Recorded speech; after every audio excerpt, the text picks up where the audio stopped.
हाय दोस्तों, welcome to study rose club. मैं हूं आपका दोस्त पंकज कुमार।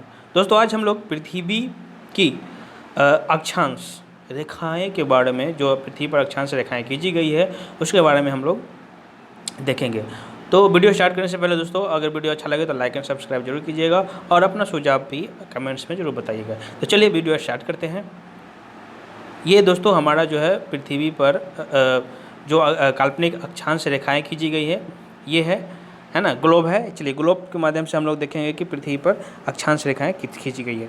तो दोस्तों, पृथ्वी पर मुख्य अक्षांश रेखा को हम देखें तो 0 डिग्री अक्षांश रेखा ये है। इसको भूमध्य रेखा या 0 डिग्री अक्षांश रेखा या विषुवत रेखा भी कहा जाता है, जो पृथ्वी को 2 बराबर भागों में बांटती है, जो पृथ्वी के 2 बराबर भागों में बांटती है, नहीं बांटती है ना। तो इसके जो उत्तर में है, ये हमारा विषुवत रेखा है, भूमध्य रेखा है, 0 डिग्री अक्षांश रेखा है। इसके उत्तर के भाग को उत्तरी ध्रुव और इसके दक्षिण के भाग को दक्षिणी ध्रुव कहते हैं, ठीक है। और ये जो है एक दूसरे के समानांतर खींची गई है, एक दूसरे के समानांतर खींची गई है, ठीक है।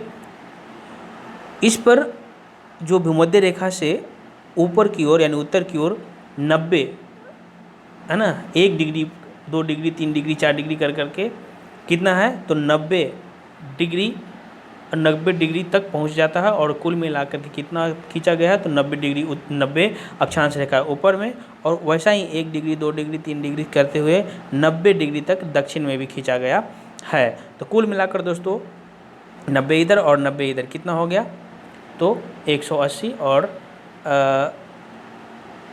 और ये 0 डिग्री को भी हम लोग ये कर लेते हैं तो टोटल हो जाएगा 181, ठीक है। चलिए अब हम देखते हैं दोस्तों कि जो विषुवत ये पृथ्वी पर जो विषुवत रेखा है, उसके बाद 2-3 जो अक्षांश रेखा है जो बहुत महत्वपूर्ण है, उसके बारे में देख लेते हैं हम लोग। तो चलिए देखते हैं। कहता है इसके ऊपर में यानी 0 डिग्री अक्षांश से 23.5 डिग्री ऊपर जाएंगे तो इसको बोलते हैं कर्क रेखा, ठीक है। कर्क रेखा, इसका इंग्लिश होता है ट्रॉपिक ऑफ कैंसर, ठीक है, ट्रॉपिक ऑफ कैंसर, ठीक है। इंग्लिश याद रखिएगा, पूछ लेता है कभी कभी कि ट्रॉपिक ऑफ कैंसर जो भी हो, है ना, तो इंग्लिश हिंदी ना दे करके इंग्लिश ही पूछ ले आपसे। तो और इसके ठीक ऊपर चलेंगे 66.5 डिग्री नॉर्थ में, उत्तरी में, तो इसको बोलते हैं आर्कटिक वृत्त, ठीक है, आर्कटिक रेखा या आर्कटिक वृत्त बोलते हैं। और ये जो हमारा ऊपर फिर 90 डिग्री आएंगे तो हो जाएगा उत्तरी ध्रुव, ठीक है। चलिए उसी प्रकार नीचे देखते हैं तो दक्षिण में देखते हैं, नीचे का मतलब दक्षिण में देखते हैं तो हो जाएगा फिर भूमध्य रेखा से हम 23.5 डिग्री नीचे की ओर आएंगे तो 23.5 डिग्री साउथ में हमको ये जो रेखा है ये मकर रेखा या ट्रॉपिक ऑफ कैप्रिकॉर्न के नाम से जाना जाता है, ठीक है। फिर साउथ में 66.5 डिग्री आएंगे तो इस रेखा को हम बोलेंगे अंटार्कटिक वृत्त, ठीक है। और वैसे ही फिर 90 डिग्री के पास आएंगे तो ये कहलाएगा, फिर क्या कहलाएगा तो दक्षिणी ध्रुव कहलाता है दोस्तों, ठीक है। तो ये है एक ओवरव्यू देख लेते हैं। उसके बाद अब हम लोग चलते हैं इसके थ्योरी पे, क्या कहता है इसका, तो देखते हैं क्या कहता है कि भूपृष्ठ पर रेखा या भूमध्य रेखा इक्वाटर के उत्तर या दक्षिण में एक यामोत्तर यानी मेरिडियन पर किसी भी बिंदु को पृथ्वी के केंद्र से मापी गई कोणिक दूरी अक्षांश रेखा कहलाती है, ठीक है। विषुवत वृत्त से ध्रुवों तक स्थित सभी समांतर वृत्तों को अक्षांश रेखाएं कहा जाता है। अक्षांशों को सामान्य ग्रीक भाषा के अक्षर फाई से प्रदर्शित किया जाता है। शून्य अक्षांश जिसे विषुवत रेखा या भूमध्य रेखा भी कहा जाता है। दोस्तों पहले ही बता दिए, जो शून्य अक्षांश है 0 डिग्री जो अक्षांश रेखा है उसको विषुवत रेखा और भूमध्य रेखा कहते हैं। तो इसको एक बार देख लेते हैं बना करके। तो ये हो गया हमारा ग्लोब और ये हो गया जो बीचों बीच जो पृथ्वी को 2 बराबर भागों में बांटती है उसको हम लोग शून्य अंश अक्षांश रेखा या भूमध्य रेखा, विषुवत रेखा या भूमध्य रेखा भी कहते हैं। चलिए देखते हैं क्या कहता है आगे। तो यह रेखा पृथ्वी को 2 भागों, है ना, 2 गोलार्धों, कौन सा गोलार्ध दोस्तों, तो उत्तरी गोलार्ध और दक्षिणी गोलार्ध। पहले ही हम लोग बांट लिए हैं कि ये पढ़ लिए हैं कि देख लिए हैं ये 0 डिग्री अक्षांश रेखा है, इसके उत्तर के भाग को उत्तरी गोलार्ध, इसके दक्षिण के भाग को दक्षिण गोलार्ध कहते हैं। तो कहता है कि ये जो रेखाएं हैं, अक्षांश रेखाएं, जो पृथ्वी को 2 गोलार्धों, है ना, उत्तरी गोलार्ध और दक्षिण गोलार्ध में विभाजित करता है। बृहत वृत्त यानी ग्रेट सर्किल वह रेखा होती है जो गोले यानी पृथ्वी को 2 समान परिधियों वाले गोलार्धों में विभाजित करती है ना। पृथ्वी पर सभी समान देशांतरों यानी मेरिडियंस के अतिरिक्त विषुवत रेखा भी बृहत वृत्त होता है। ठीक है, विषुवत रेखा के अतिरिक्त कोई भी अक्षांश बृहत वृत्त नहीं होता है, क्योंकि वे विषुवत रेखा की अपेक्षा छोटे होते हैं। देखिए दोस्तों, ये कैसे होता है, तो हम इस पर गोलोब बनाएंगे। चलिए गोलोब देख लेते हैं।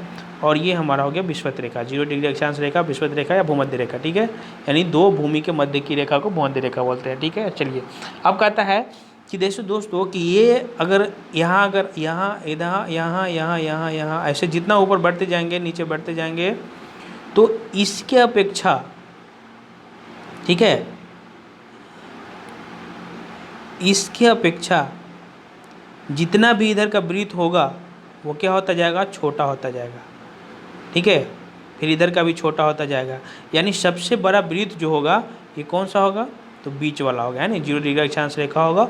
और किसके बराबर होगा, तो जो पृथ्वी पर देशांतर रेखा खींची जाती है, अर्थात जो उत्तरी गोलार्ध को दक्षिणी गोलार्ध से मिलाती है, उसके बराबर होता है। ठीक है, उत्तरी गोलार्ध से दक्षिणी गोलार्ध को मिलाती है, उसके बराबर होता है। ये कौन क्या होता है, तो उसके बराबर होता है, यही बोलता है।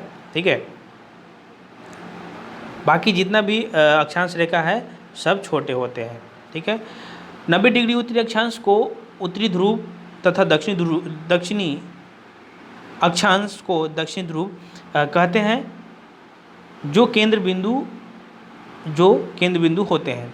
उत्तरी तथा दक्षिणी गोलार्धों में अक्षांश 0 से 90 तक पाया जाता है ना। अक्षांश 0 से 90 तक पाया जाता है, जो पहले हम लोग देख चुके हैं। उसके बाद इस प्रकार विषुवत रेखा यानी 0 डिग्री को लेकर कुल अक्षांश रेखाओं की संख्या कितनी हो जाएगी, तो 181 होती है। तो दोस्तों 181 हम लोग देखे थे कैसे हो जाएगी, तो ये विषुवत रेखा हो गया। देख लेते हैं इस बार फिर से एक बार। ये हो गया विषुवत ग्लोब, ये हो गया विषुवत रेखा। ठीक है, तो यहाँ से 0 डिग्री ये है, यहाँ से 1 2 3 4 5 6 7 90 तक जाता है, 90 डिग्री तक। फिर इसके नीचे 1 2 3 4 5 6 7 कितना तक जाएगा, तो 90 डिग्री तक जाएगा। तो इधर वाला 90 और इधर वाला 90 कितना हो गया, 180। और एक इसको मिला लेंगे 0 डिग्री को, तो प्लस अगर 1 कर देते हैं तो कितना हो गया दोस्तों, 181। ठीक है, चलिए यही था। आगे देखते हैं। तो कहता है 90 डिग्री उत्तरी तथा दक्षिणी अक्षांश चूँकि एक बिंदु है, इसी कारण अक्षांश रेखाओं की कुल संख्या 179 है। देखो ये जो क्या कह रहा है ये, कि ये जो हमारा बोलता है कि ये 90 डिग्री है। ठीक है, ये 90 डिग्री है, 90 डिग्री, ये 90 डिग्री ये बिंदु है। तो अगर 90 डिग्री को बिंदु जब मान लेते हैं, ठीक है, तो एक ही घट जाएगा और एक ही घट जाएगा। तो 81 में से हम 181 में से 2 घटा दीजिए तो कितना बचेगा, 179 बचेगा, 179 बचेगा। ठीक है, चलिए अब देखते हैं हम लोग क्या कहता है कि उत्तरी गोलार्ध में 23.5 डिग्री उत्तरी अक्षांश रेखा को कर्क रेखा यानी ट्रॉपिक ऑफ कैंसर कहते हैं, जो पहले भी हम लोग देख चुके हैं शुरुआत में। उसके बाद 66.5 डिग्री उत्तरी अक्षांश रेखा को उत्तरी उपध्रुव वृत्त यानी सब आर्टिक वृत्त भी कहते हैं, या आर्कटिक वृत्त भी कहा जाता है। ठीक है, दक्षिणी गोलार्ध में 23.5 डिग्री दक्षिणी अक्षांश को रेखा को मकर रेखा यानी ट्रॉपिक ऑफ कैप्रिकॉर्न तथा 66.5 डिग्री दक्षिणी अक्षांश रेखा को दक्षिणी उपध्रुव वृत्त यानी सब अंटार्कटिक वृत्त कहा जाता है। ठीक है, शून्य अक्षांश यानी शून्य अक्षांश यानी 0 डिग्री अक्षांश रेखा या विषुवत रेखा या भूमध्य रेखा एवं शून्य अंश देशांतर रेखा प्रधान मध्याह्न रेखा का मिलन अफ्रीका के पश्चिम भाग पर स्थित गिनी की खाड़ी में होता है। ठीक है, यह खाड़ी अटलांटिक महासागर या उसको अंध महासागर भी कहा जाता है में स्थित है। ठीक है, गिनी की खाड़ी दोस्तों देख लेते हैं। या तो क्या हो जाएगा, ये हमारा उत्तरी, मान लीजिए इसको हम मान लेते हैं इसके उत्तरी अमेरिका, ये हो गया दक्षिणी अमेरिका, ये हो गया हमारा अफ्रीका। ठीक है, तो ये हमारा जो हो गया, ये जो भाग हो गया ये अटलांटिक महासागर है। और कहता है कि अफ्रीका के पश्चिमी तट, तो अफ्रीका का पश्चिमी तट ये हो जाएगा, और इसी में स्थित है गिनी की खाड़ी, है ना, पश्चिमी भाग पर स्थित है गिनी की खाड़ी, और जिसमें इधर से हमारा देशांतर रेखा 0 डिग्री देशांतर रेखा जाता है, और इधर से हमारा कौन देखा जाता है दोस्तों, तो भूमध्य रेखा जाता है। और दोनों का मिलन कहाँ होता है, एक दूसरे को कहाँ काटता है, तो गिनी की खाड़ी में, जो अफ्रीका महाद्वीप के पश्चिमी भाग में स्थित है। ठीक है, यही है। ग्लोब पर स्थित, ग्लोब अथवा मानचित्रों पर किसी स्थान, शहर एवं देशों के उत्तरतम एवं दक्षिणतम अवस्थिति का निर्धारण अक्षांशों द्वारा होता है। 0 डिग्री भूमध्य रेखा अक्षांश के उत्तर जिस स्थान का अक्षांश मान जितना अधिक होगा, उसकी स्थिति सापेक्ष रूप से कम अक्षांश वाले स्थान से उतना ही अधिक उत्तर मानी जाती है। जैसे बीजिंग कितना डिग्री पर है दोस्तों, तो 39 डिग्री 55 मिनट पर नॉर्थ में है। फिर नई दिल्ली है 28 डिग्री 38 मिनट नॉर्थ में है। न्यूयॉर्क भी साउथ USA है ना, 40 डिग्री और 45 मिनट नॉर्थ में है। और रोम भी कितना है, 41 डिग्री 54 मिनट नॉर्थ में है। तो सर्वाधिक उत्तर में कौन हो गया दोस्तों, तो सर्वाधिक उत्तर में तो जो सबसे ज़्यादा ऊपर की तरफ जो रहेगा इस ग्लोब है, और ग्लोब के जो उत्तर की तरफ रहेगा ये ना ज़्यादा उत्तर देगा। तो यहाँ से हम स्टार्ट करेंगे और 40 तक आते हैं। तो 40 में कौन सा है, USA का न्यूयॉर्क है। और जैसे थोड़ा ऊपर जाते हैं तो 41 आता है, तो सबसे उत्तरी कौन हो जाएगा, 41 हो गया, अर्थात रोम हो जाएगा सबसे उत्तर में। ठीक है, ये रोम होगा। चलिए, एक गोलार्ध से दूसरे में हवाई जहाज़ से जाने के लिए ध्रुवों से होकर गुजरना पड़ता है। ठीक है, अतः 30 डिग्री उत्तरी अक्षांश एवं 50 डिग्री पूर्वी देशांतर से उड़ान भरकर पृथ्वी पर विपरीत सिरे पर उतरने वाला कोई विमान उत्तरी ध्रुव के ऊपर से होकर उत्तरी गोलार्ध में ही 30 डिग्री उत्तरी अक्षांश एवं 50 डिग्री पश्चिमी देशांतर पर उतरेगा। ठीक है, चलिए नेक्स्ट देखते हैं क्या कहता है। तो दोस्तों ये हमारा जो वीडियो था जो अक्षांश रेखाओं पर आधारित था, और ये बस इतना ही है। तो दोस्तों वीडियो कैसा लगा, वीडियो अच्छा लगा तो लाइक एंड सब्सक्राइब जरूर कीजिएगा, कमेंट जरूर कीजिएगा। धन्यवाद।